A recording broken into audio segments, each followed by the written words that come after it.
디지털투데이 데일리 픽입니다.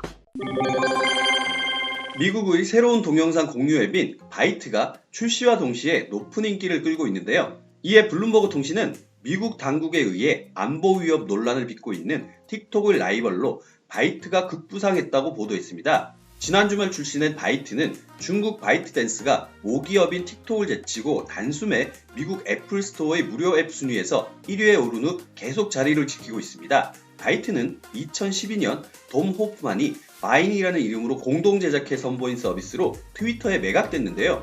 그러나 팔로를 찾지 못해 2016년 서비스를 중단했다가 최근 틱톡의 인기에 편승해 서비스를 재개했다고 하네요. 바이트는 동영상 시간을 6초로 제한해 틱톡의 1분짜리 동영상보다 더 창의적이고 핵심적인 내용을 담아야 한다는 특징이 있습니다.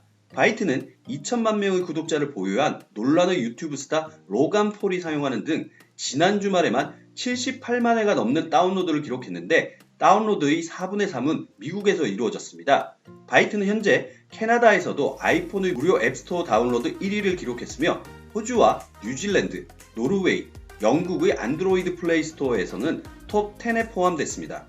바이트는 라이벌인 틱톡이 미국 정부와 의회로부터 사용자 정보를 중국으로 흘려보내 안보 위협이 될 수 있다는 우려가 지속하는 상황에서 나와 더욱 주목을 받고 있는데요.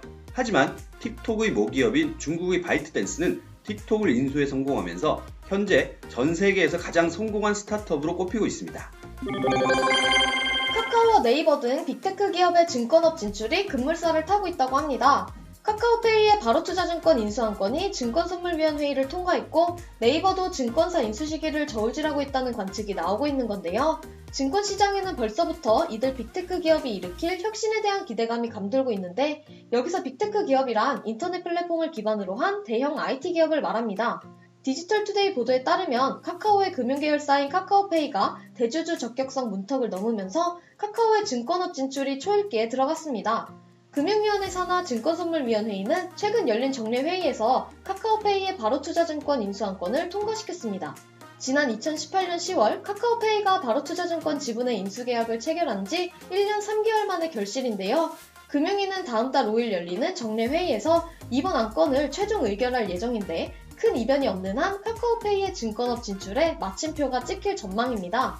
이로써 카카오톡 플랫폼 안에서 다양한 투자 상품이 거래될 수 있도록 하겠다는 카카오페이의 청사진이 현실화 단계에 접어든 분위기네요.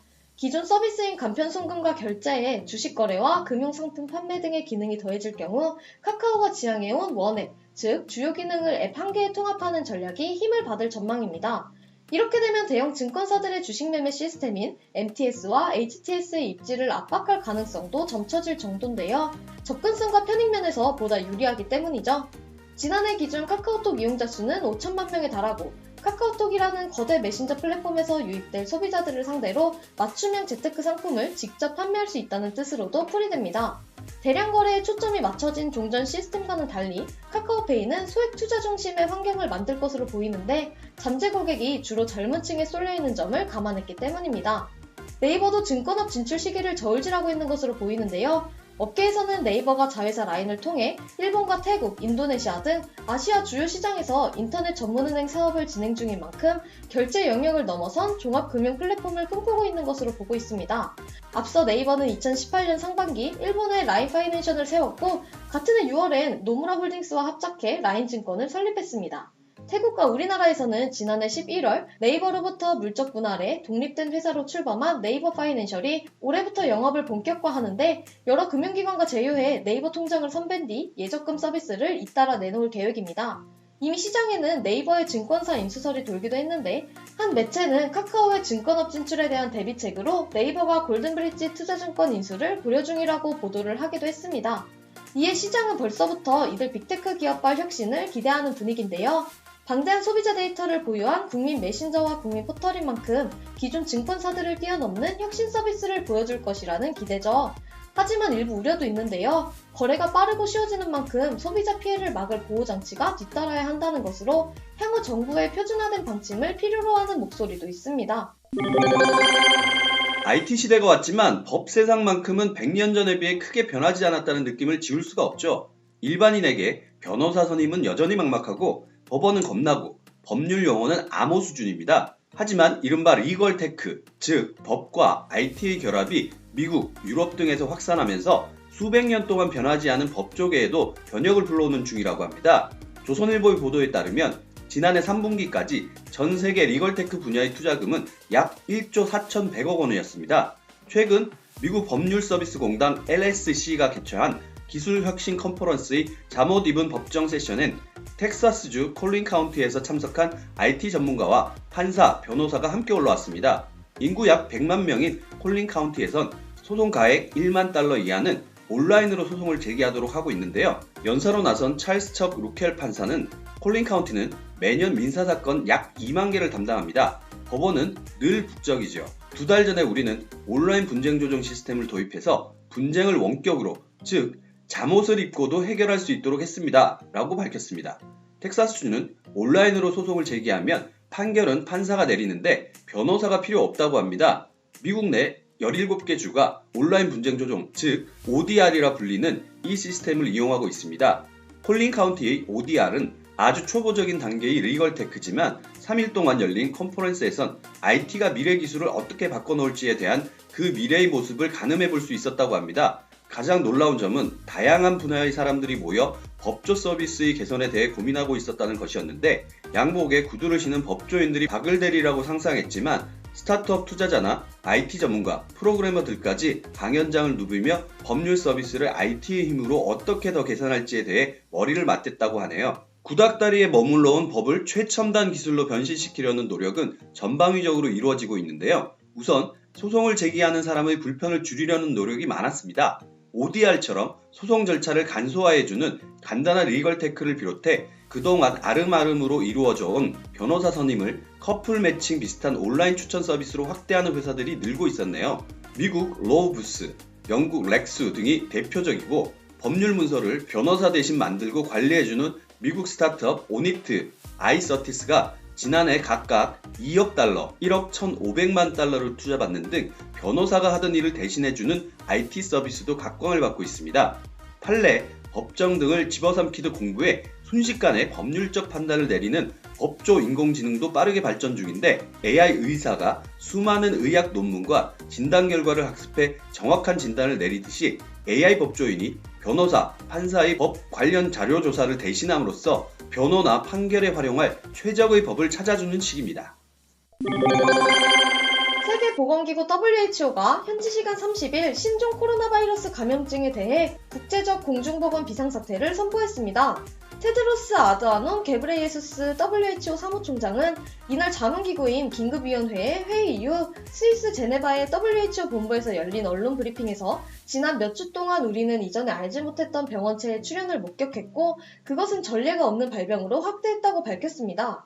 그는 우리는 이 바이러스가 보건 시스템이 취약한 국가로 퍼진다면 어떤 피해를 볼지 모른다며 그런 가능성에 대비할 수 있도록 지금 조처를 해야 한다고 강조했습니다. 그러면서 이번 선포의 주된 이유는 중국에서 발생하고 있는 일 때문이 아니라 다른 나라에서도 일어나고 있는 일 때문이라며, 이번 선언은 중국에 대한 불신임 투표가 아니라고 덧붙였습니다. 또 국제적인 여행과 교역을 불필요하게 방해하는 조처가 있을 이유가 없다면서 우리는 모든 국가가 증거에 기초한 일관된 결정을 시행할 것을 요구한다고 목소리를 높였습니다.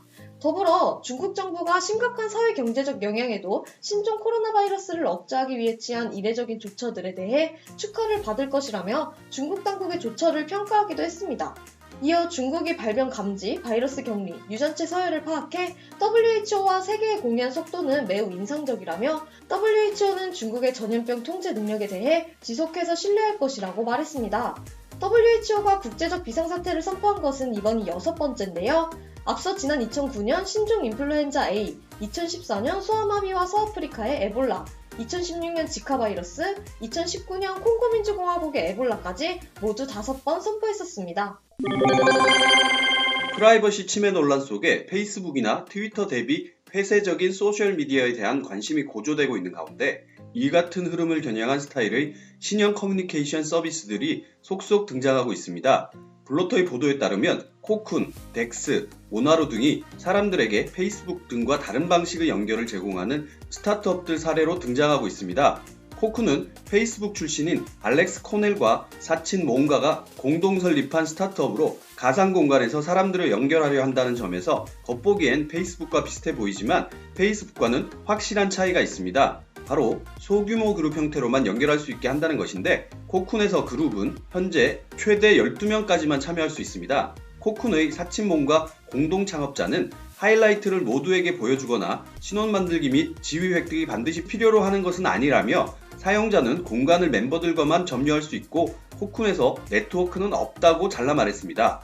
MIT 테크놀로지 리뷰는 코쿤에 대해 사람들이 소셜미디어에서 상호작용을 하는 방식을 바꾸는 것을 목표로 하는 새로운 내부의 물결 중 하나라고 소개했습니다.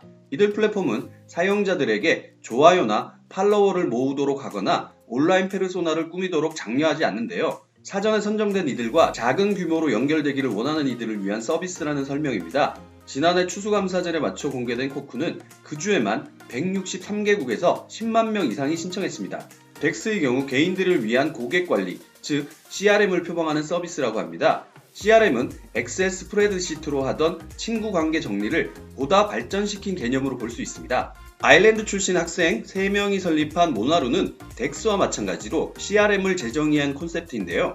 모나루는 가상관리인을 사용해 사용자들이 지인의 생일을 기억할 수 있도록 돕습니다. 때에 맞춰 사용자가 선물을 사거나 전화를 걸 수 있도록 리마인더를 보내줍니다.